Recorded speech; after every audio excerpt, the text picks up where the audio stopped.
તો વડોદરામાં એમએસ યુનિવર્સિટીની કોમર્સ ફેકલ્ટીમાં હોબાળો જોવા મળ્યો। એડમિશન પ્રક્રિયા વિવાદમાં એબીવીપીના વિરોધ બાદ હોબાળો જોવા મળ્યો છે।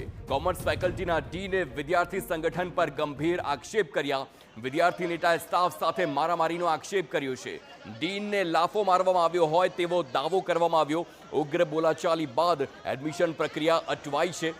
અમે અપશબ્દો સાંભળીને થાકી ગયા છે તેમ ડીન જણાવે છે। અમારા પર હાથ ઉપડશે તો અમે પણ માર મારીશું।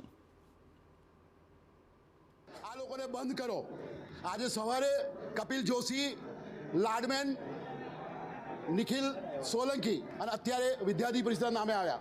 અમે બધાની સાથે પ્રેમથી વાત કરવાનો પ્રયત્ન કરીએ છીએ। અમને મા બહેનની ગંદી ગાળો આપવામાં આવે છે, અમારી પર હાથ ઉઠાવવામાં આવે છે। મારી ફેકલ્ટીની lady teachers, lady staff members 100 લોકો કામ પર છીએ। અમે બીજા 100 જેન્ટ્સ છે। 200 લોકો અમે દિવસ રાત કામ કરીએ છીએ। અમે વિદ્યાર્થીઓ માટે કામ કરીએ છીએ, વડોદરા શહેર માટે કામ કરીએ છીએ। અને જો આ વર્તન અમારી સામે થાય તો હવે અમારે પોલીસની પણ જરૂર નથી। સમાજને કહું છું, આવાનો વિરોધ તમે શરૂ કરો। તો એમએસ યુનિવર્સિટી કેમ્પસમાં ભારે બબાલ જોવા મળી છે। પોલીસની હાજરીમાં એબીવીપીના કાર્યકરોએ મારામારી કરી છે। અન્ય સંગઠનના વિદ્યાર્થીઓ સાથે મારામારી થઈ છે। એબીવીપીના 5 કાર્યકરોની અટકાયત કરવામાં આવી। કાર્યકરોએ મારામારીની વાતને નકારી પણ છે।